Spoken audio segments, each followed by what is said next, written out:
ke Jakarta di Dan 2023 masih awal. dalam status sebagai mahasiswa S2 juga sekarang berarti. Gak yakin. 26 tahun aku hidup sama badanku sebagai Zihan. Terus tiba-tiba aku dikasih satu karakter, memainkan karakter kamu misalnya gitu. Oh, sulit banget sih. Well, Problematik sebenarnya ya. Gampang di cancel. Karena kosong kepalanya. iya. Itu aku mendingan gak ngobrol sih sama Omar. Diem-diem aja sepanjang. Daripada Ganggu break karakter mood ya. aku nanti kan. Iya betul.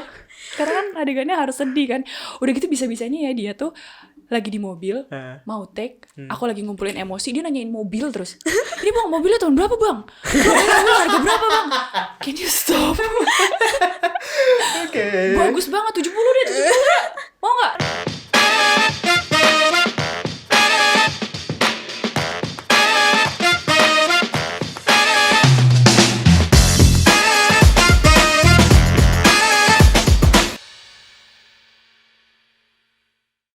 Selamat datang di podcast Bikin dan Berbagi. Dan di sini aku sebagai co-host Ervan, dan di sini ada Bosnya Ervan, Haris. Suka dan deh. hari ini kita udah kedatangan bintang tamu spesial, yaitu ada Kak Wafi Zihan. Halo. Siapa nih Kak Wafi nih? Kenapa kita tiba-tiba ngundang Kak Wafi dan untuk apa kita di sini? Sekarang kita itu mau ngomongin series terbarunya Kak Wafi Zihan, yaitu Chinlock, Love Camera Action. Action, keren. Nah, pertama-tama sebelum kita masuk ke seriesnya, kita akan cari tahu dulu nih, Kak Wafi Zihan tuh orangnya kayak gimana sih, dan gimana sih pengalaman hidupnya selama ini. Wow.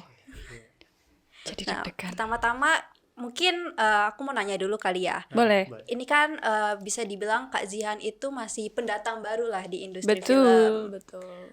Awal mula karir Kak Zihan tuh di industri film ini gimana sih Kak? Sebenarnya ada 2 periode ya.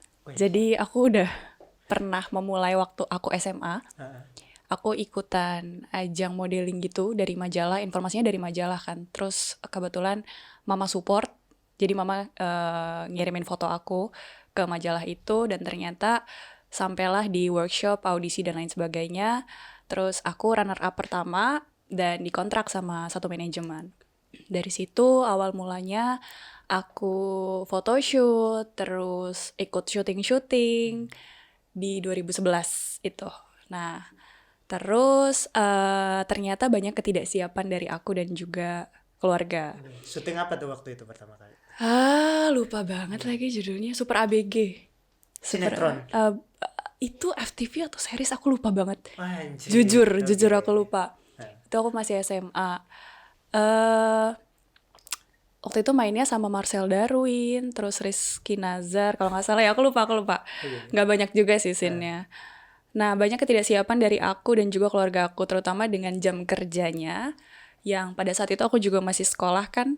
Terus satu ketika ditegur lah sama pihak sekolah, karena aku sering, aku bisa kayak di calling pagi, terus di take baru sore, selesainya tuh baru subuh, aku bisa kayak gitu. Terus subuh balik, langsung ke sekolah. Jadi jarang masuk, sekalinya masuk, nyampe kelas tidur. Anjir. Ya itu inceran empuk Dosen-dosen banget buat killer guru-guru. Guru. Oh, guru. SMA waktu itu iya, masih guru-guru. SMA. Terus abis itu ditegur dan mereka suruh aku pilih. Kamu pilih tetap sekolah atau you lanjutin acting you itu. Pokoknya dengan sinis gitu loh.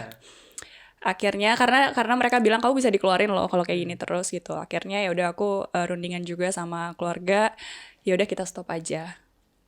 On the other side, pengalaman pada saat itu juga industri tuh masih lumayan bikin aku, wow ternyata gini ya, sepahit itu ya gitu, kayak bisa tuh kita datang nggak ada yang nyapa aku datang nggak ada yang nyapa sama sekali, terus nggak dikasih duduk, terus kita bingung kita mau ngapain, aku dan mama papa gitu, terus kayak bahkan aku ngelihat mama papa yang nunggu berjam-jam, capek, bosen, nggak dikasih duduk atau nggak ditawarin duduk, yang kayak gitu-gitu. Terus intimidating di dunia modeling dulu juga masih lumayan keras, jadi body shaming itu masih aku dapetin. Terus kayak dulu tuh aku pernah mau photoshoot, terus aku dikasih salad kan buat makan gitu, plain banget saladnya, aku tambahin keju lah.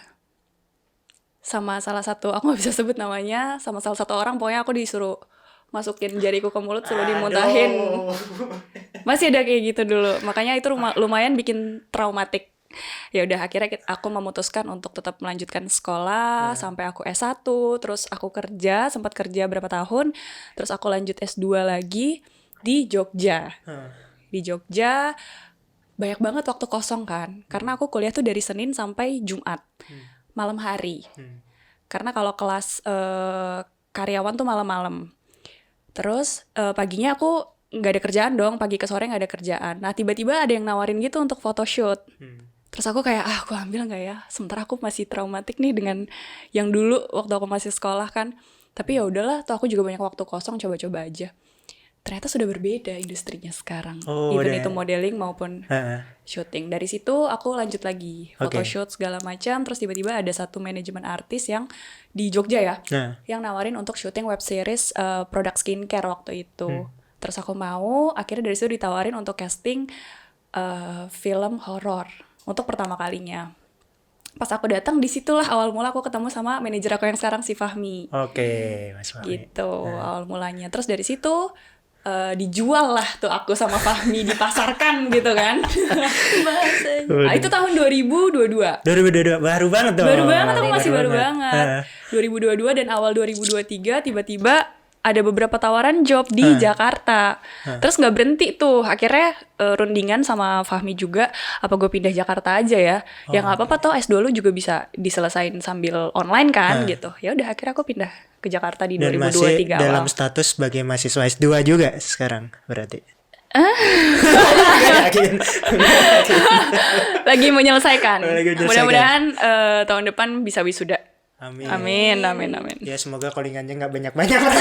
Jangan dong, tetap banyak, tapi tetap iya betul. Tapi Kak, itu kan maksudnya dari kecil udah dapet pengalaman yang cukup traumatik lah bisa dibilang ya.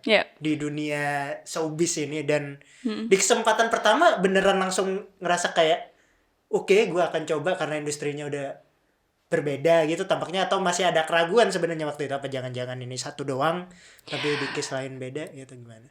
Bahkan sampai saat ini masih ada keraguan. Kenapa? Karena aku sering bertanya-tanya, aku milih di industri ini apakah cukup wise ya? Apakah kedepannya karir aku bisa berkelanjutan, bisa stabil? Kalau kepentok sama realita, kadang-kadang industri ini juga dinamis banget kan, gak yang stabil gitu kan kerjaannya. Sampai saat ini masih ada keraguan.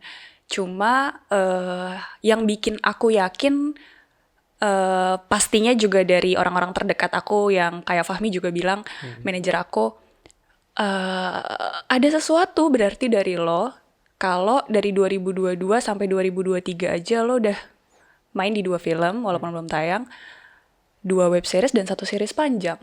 So just go on, kayak apapun industrinya setiap orang pasti punya strugglingnya gitu, yang berbeda-beda. Jadi ya tetap lanjutin aja. Gitu. Karena juga on the other side, industri ini gak cuma ngajarin aku tentang bagaimana skill up di sebagai aktor atau di industri film ini, tapi juga banyak mengajarkan aku khususnya di kehidupan aku sehari-hari, banyak mengubah sudut pandang aku tentang hidup lah. Misalnya? Jadi dulu tuh aku lumayan orang yang lumayan apa ya sebenarnya, mental block atau pragmatikal. Aku orang yang apa-apa tuh harus sesuai logika. Aku kurang memfungsikan setiap perasaan yang aku punya, entah itu seneng, kecewa, marah, bahagia, ya apapun itulah. Jadi aku kayak robot aja dulu.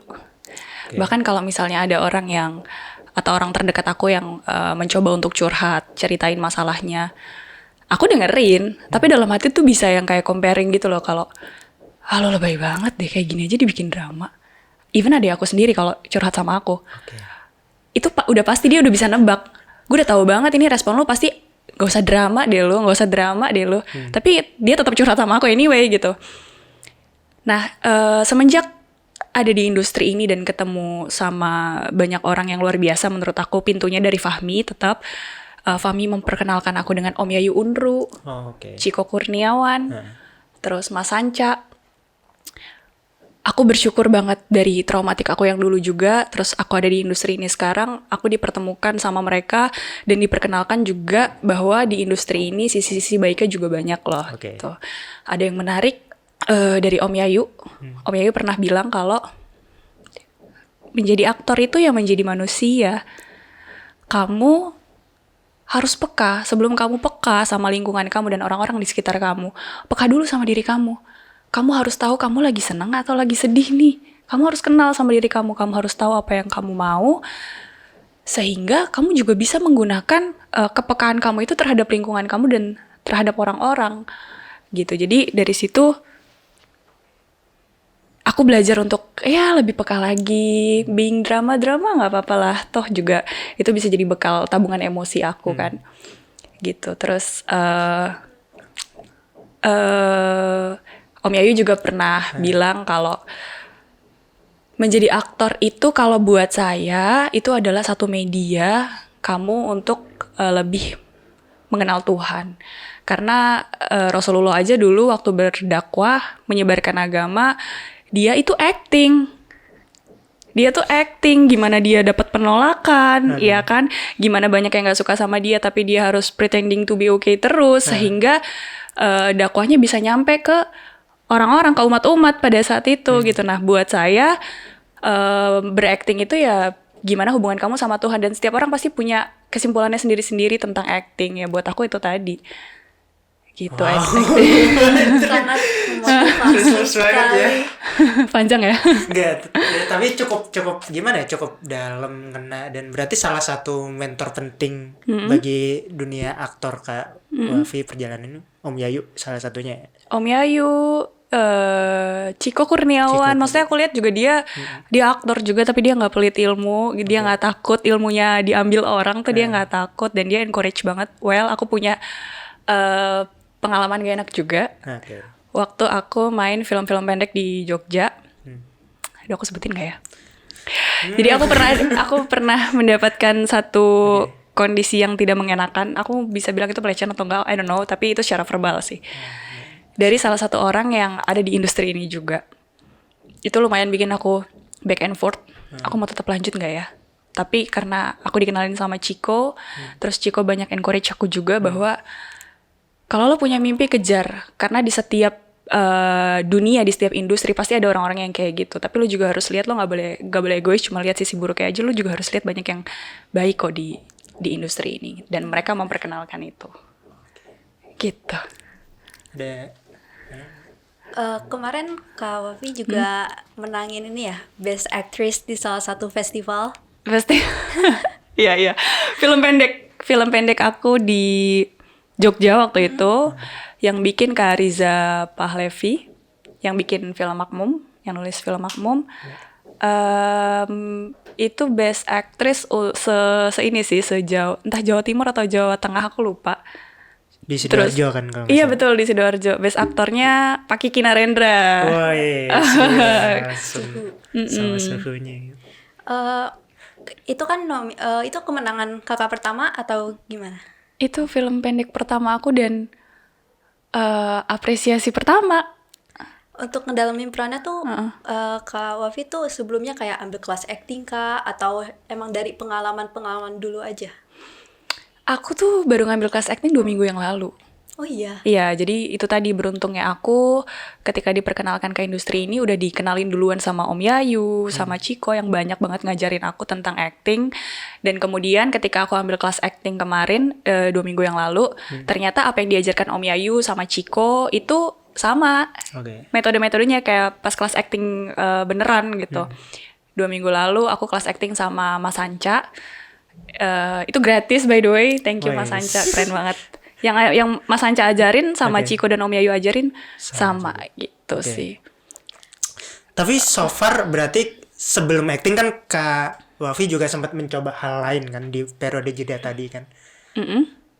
Beneran apa ya? Sekarang udah ngerasa kayak emang medium film adalah medium yang apa ya? Cocok banget buat gue, yang gue banget, yang gue nyaman untuk dijadiin tempat pulang gitu misalnya. Atau sejauh ini juga masih nyoba-nyoba terbuka semua. kemungkinan lain sih sebenarnya gitu. kalau dibilang nyaman, nggak akan pernah 100% nyaman. Dengan segala. Tapi kalau ditanya mimpi kamu apa, aku sudah tahu mimpi aku apa. Aku pengen jadi aktor. Kalau dulu ditanya mimpi kamu apa, aduh bingung banget apaan ya gitu. Kalau sekarang aku udah tahu. Yang jelas aku tahu sih bahwa menjadi aktor adalah mimpi aku. Oke. Sejauh ini berarti hal yang baik selama menjadi aktor yang bikin Kak Wafi terus untuk kayaknya emang gue yakin banget pengen jadi aktor itu apanya sih? Yang bikin apa kayak Kak Wafi merasa jadi lebih peka tadi atau apa gitu? Oke. Sisi baiknya. Banyak hal yang nggak bisa aku sentuh dan nggak bisa aku rasain. Karena dunia ini besar banget, manusia juga banyak banget, terus kehidupan yang mereka alamin juga beragam, nggak bisa aku sentuh. Tapi melalui industri ini menjadi aktor, aku bisa merasakan apa yang orang lain rasakan. Kayak 26 tahun aku hidup sama badanku sebagai Zihan, terus tiba-tiba aku dikasih satu karakter, memainkan karakter kamu misalnya gitu. Sulit banget sih. Problematik ya. Gampang di-cancel. Kosong kepalanya. Iya kan, tanpa aku harus pergi kemana-mana untuk observasi kehidupan banyak orang, untuk tinggal di tempat banyak orang.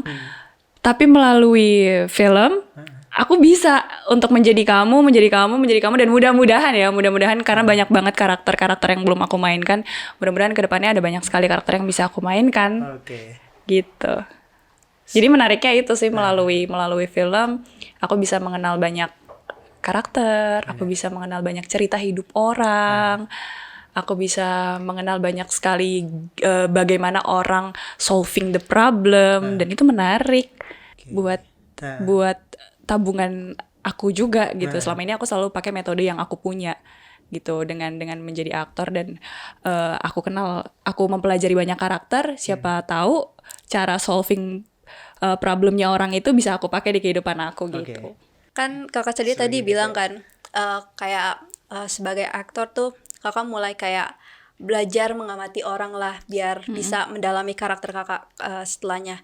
Nah BTW di Cinlok itu Kak Wafi itu berperan sebagai Ute Maharani. Ute Maharani. Nah Ute itu karakternya gimana sih Kak? Ute menarik banget karakternya. Jadi dibandingkan yang lain emang dialog dia tuh nggak banyak. Kenapa? Karena aku ngelihatnya juga emang dia tuh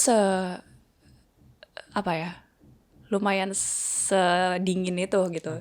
Sebenarnya dia tuh agak kompleks di dalam. Dia lumayan emosional, sensitif. Tapi dia berusaha untuk menunjukkan ke banyak orang kalau dia tuh fine-fine aja, dia stabil, dia selalu punya emosional yang stabil. Dia punya mimpi yang sangat tinggi juga untuk menjadi aktor. Relate tapi lumayan. Iya, relate. Tapi kayak kesannya tuh gini, kalau digambarin Ute tuh di dalamnya, gue pengen banget jadi aktor. Terus gue tuh kayak rela melakukan apa aja in a good way ya. Gue rela melakukan apa aja. Gue rela berdarah-darah, yang penting gue jadi aktor. Tapi di luar gue gak boleh kelihatan kayak gitu. Gue harus tetap kelihatan santai. Iya, gue pengen jadi aktor, tapi santai. Gitu. Iya, karena ada faktor lain juga. Faktor eksternalnya tuh dari fans-fansnya Ute. Dia kan ceritanya selebgram kan. Dia selebgram, terus dia juga dituntut untuk selalu terlihat ceria, selalu terlihat stabil di sosial medianya dia. Gitu. Jadi mungkin itu ya yang bikin dia harus selalu terlihat stabil walaupun di dalamnya kompleks sebenarnya gitu. Nah, pertanyaan yang menarik lagi nih, sebenarnya seberapa jauh jarak antara karakter Kak Wafi in real life dengan si Ute ini gitu? Nggak jauh sih sebenarnya, nggak jauh. Yang beda itu adalah aku nggak pernah berurusan dengan netizen, atau tapi belum mungkin ya.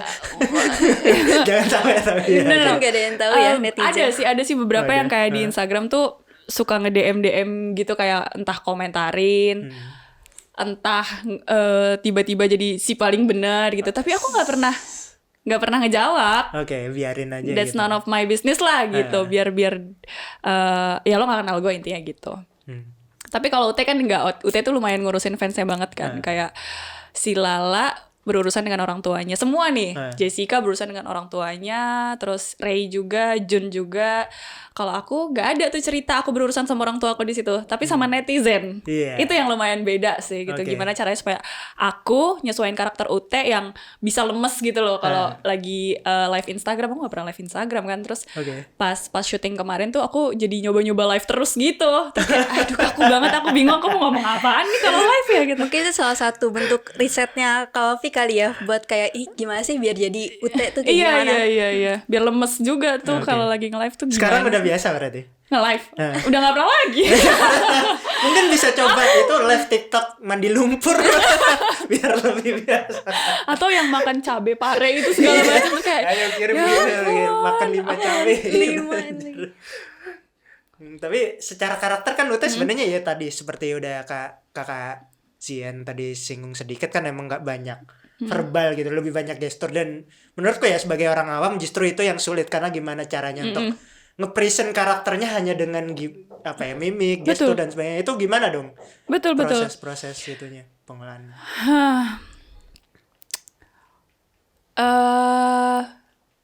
Aku pernah sharing ini juga sama Fahmi, manajer aku. Gila ya, sebelumnya kan gue main horor gitu. Gue dapat dialog, terus gue emosinya tuh besar, terlihat signifikan gitu.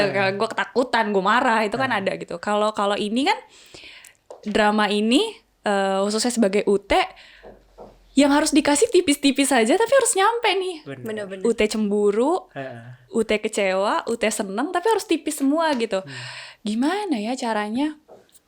Ternyata itu semua terbantu dengan lawan main sih. Lawan main ngasih emosinya, terus dengan aku ngelihat mata mereka. Itu bisa kasih respon ke aku secara tidak langsung untuk aku harus gimana ya, aku nggak harus ngasih ekspresi yang seperti apa. Jadi beruntung juga, bersyukur juga dapat lawan main yang keren-keren gitu. Proses bondingnya gimana tuh Kak sama lawan main Kakak? Proses bondingnya dengan adanya proses reading, terus acting coach juga itu ngebantu proses bonding sih, karena ada Gens juga kan di situ. Ditambah lagi Ucup, Tisa, Diandra, apalagi Omara, itu orangnya seru banget, lucu banget. Jadi proses bondingnya gampang banget. Gampang banget gitu. Bold tuh tadi Omara ya.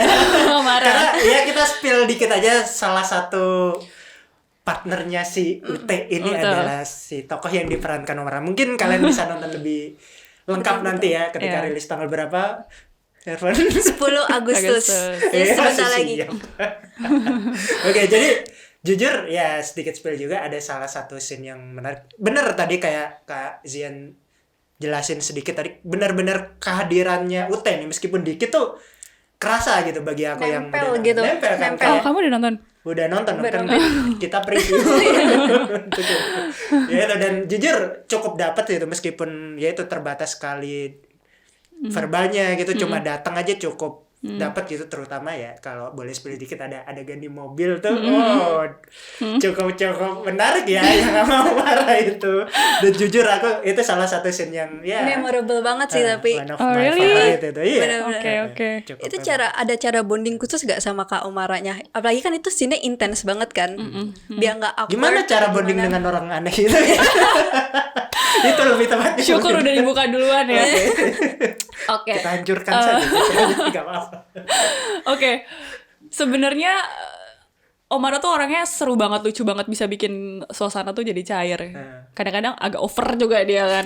Lebih banyak overnya. Iya, tapi justru untuk scene-scene yang itu menurut aku golden scene aku sih, yang aku nangis di mobil kan.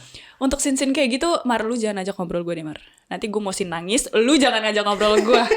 mendingan kayak gitu. Tapi kalau misalnya di scene-scene yang lagi in romance, yang lagi santai, dia suka kasih spontan gestur gitu yang justru itu bikin adegannya jadi lebih dapet gitu loh. Justru dia gitu, nggak ada tuh janjian-janjian di awal. Tapi kaget nggak tiba-tiba ada gerakan? Lumayan, tapi dikelola juga kan. Oh iya, mungkin ini untuk penonton oke kali ya gitu. Terus juga ya as long as aku nyaman kan gitu, as long as aku nggak apa-apa.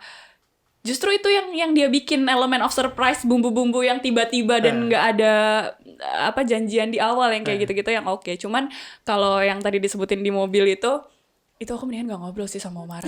Diem-dieman ya sepanjang mood aku nanti kan. Iya betul. Karena kan adegannya harus sedih kan. Udah gitu bisa-bisanya ya dia tuh lagi di mobil, mau take, aku lagi ngumpulin emosi, dia nanyain mobil terus. Ini bang, mobilnya tahun berapa bang? Mobil harga berapa bang? Can you stop? Bagus banget, 70 deh. Mau gak? 70 gue tawar. Gitu deh. Cukup menguji profesionalisme ya. Lumayan emang dia badut banget sih. Ada cerita unik lagi gak selama pairing sama Omara? Ada. Oh, banyak sepertinya. Ini lucu banget. Jadi adegannya di kampus ya kan. Aku lagi naik tangga ceritanya. Sebelum take, aku tuh janjian sama Mara. Mar, kita kerjain orang-orang yuk. Nanti kan lo harusnya manggilnya Ute, harusnya lo manggil gue gitu kan. Tapi nanti lo manggil gue sekencang mungkin ya, Ute. Dia lakuin. Lucunya apa? Pas dia lakuin gue kaget. Semua orang di situ juga kaget dong. Kayak makeup artist, wardrobe, mereka tuh langsung emang gitu ya manggilnya. Karena bener-bener kenceng banget kayak mau ngebunuh orang, tau gak? Kayak Uta.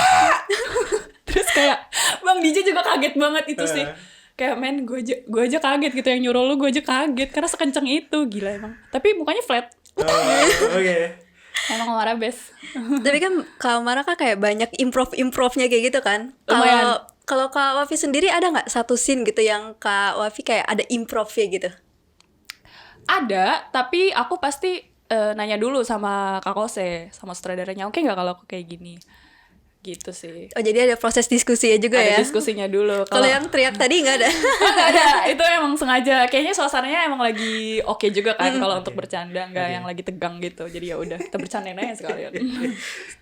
Kayak ekstras di situ juga pada nengok itu kayak ada apa ini gitu kan. Nah tadi kan kita kan udah kayak nge-spill kayak ada scene mobil nih. Nah selain scene itu tanpa spoiler nih ya Kak, ada nggak adegan yang bener-bener kayak memorable banget buat Kakak atau kayak gue suka banget nih pas gue meranin di adegan ini gitu?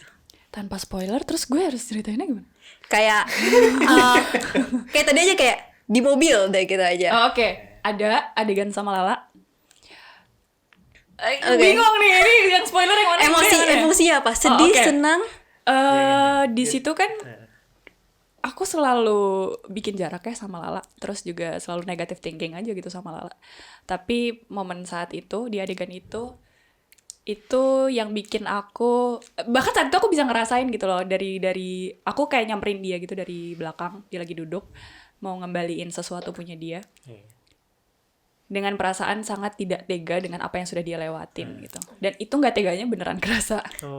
BTW Lala itu diperankan oleh Tisa Biani. Nah kan di situ kan kayak Kakak tuh kayak ada jarak banget kan sama Lala nih. Tapi kalau aslinya sama Kak Tisa tuh gimana sih Kak? Aduh dia lucu banget. Dia gemes banget, dia baik banget. Tiba-tiba gitu ya, last day dia ngasih aku hadiah.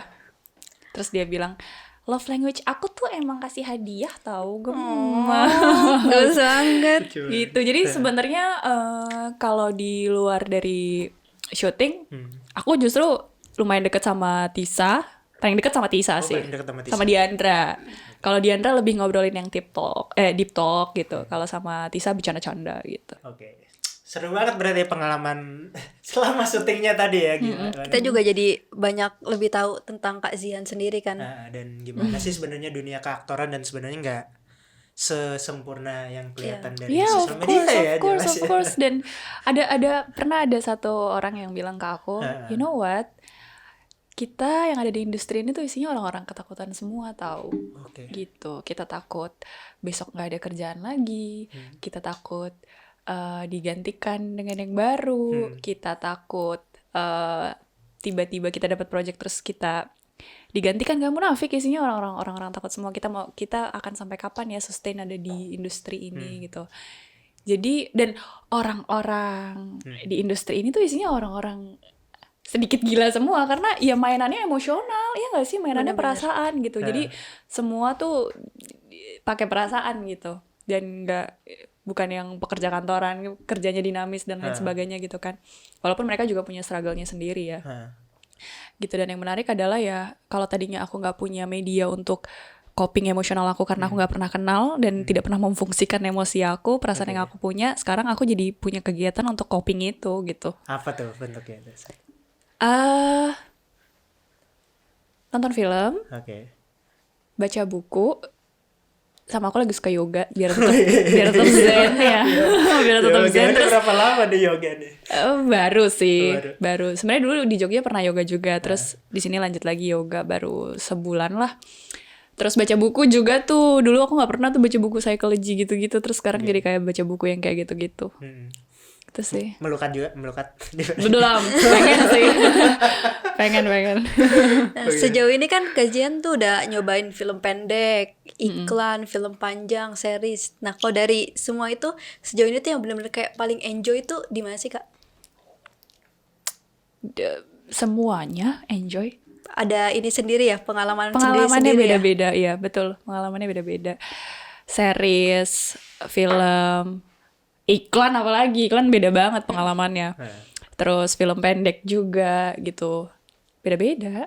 Semuanya enjoy. Gimana rasanya disutradarai Andrew Kose gitu? Lucu sih. Lucu banget. Apa ya Mas Kos, kok jadi Mas sih? Kak Kose. Kak Kose. Koko gitu. Koko Kose. Koko Kose. Oke. Kenapa tuh? Kak Kose tuh kadang-kadang I just wondering kayak, Kak, lo udah puas belum sih sebenarnya? Karena dia selalu pakai ekspresi segitu-gitu aja. Ekspresinya agak datar ya. Iya, makanya justru gue seneng ada satu adegan yang dia akhirnya gitu kayak, Ute, ayo lebih natural lagi, atau Ute, coba emosinya lebih naik lagi gitu. Oh, Kak Kose keluar nih, sore gue demen nih kayak gini nih. Gitu. Seru, lucu, terus kayak ya itu tadi flat banget kan Kak Kose tuh pendiam. Terus pas closing partinya, rap partinya itu juga lucu banget sih Kak Kose. Diem aja dia, ternyata. Kira lucu karena akhirnya keluar. Jadi dia tuh diminta untuk speech kan di situ. Dia nggak mau speech, dia diem aja gitu. Dan dia speechnya besoknya di story Instagram. Oke. Terima kasih untuk semua pemain dan kru, tapi di story Instagram best Kak Kose. Itu pas diminta itu dibuatnya tuh di hari itu, makanya baru keluarnya kemarin. Besoknya. Oh gitu. Speechnya. Gitu? Bercanda. Ayo dong, yuk. Iya, lucu sekali. Lucu sekali sih. Lu ya.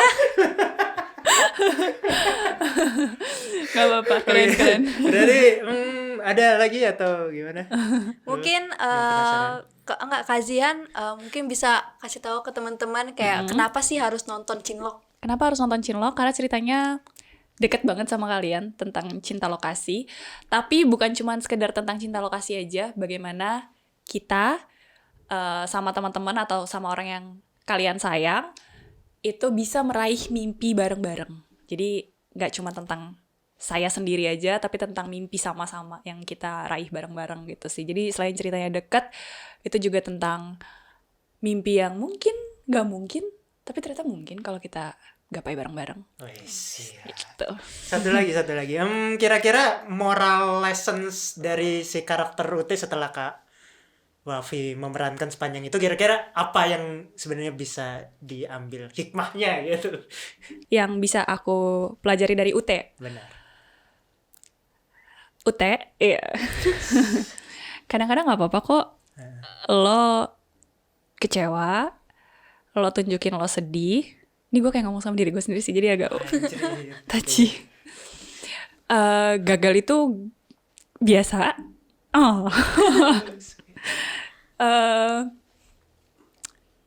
Just show it, gak apa-apa. Kalau ternyata itu bisa ngurangin beban lo, cerita sama orang lain juga nggak apa-apa kok. Itu bisa ngurangin beban lo. Jangan lo pendam sendiri, terus kayak boleh ada on off, kadang-kadang tuh boleh. Lo nggak harus memenuhi ekspektasi banyak orang. Yang penting lo terpenuhi dulu, baru lo bisa memenuhi ekspektasi banyak orang. Itu sih. Wah, semua kata-kata. Oke. Bagi yang penasaran, sebenarnya apa sih yang dialamin si tokoh UT ini di series ini, dan sebenarnya gimana keseruan series ini, bisa tonton di mana? Di Vision Plus. Kapan? Tanggal 10 Agustus 2023. Sebuah kolaborasi Vision Plus dengan Studio Antelope. Oke. Terima kasih lupa nonton. Kak Wafi. Terima kasih juga. Waktunya untuk ngobrol-ngobrol dan sangat-sangat inspiring juga ya. Amin. Oke.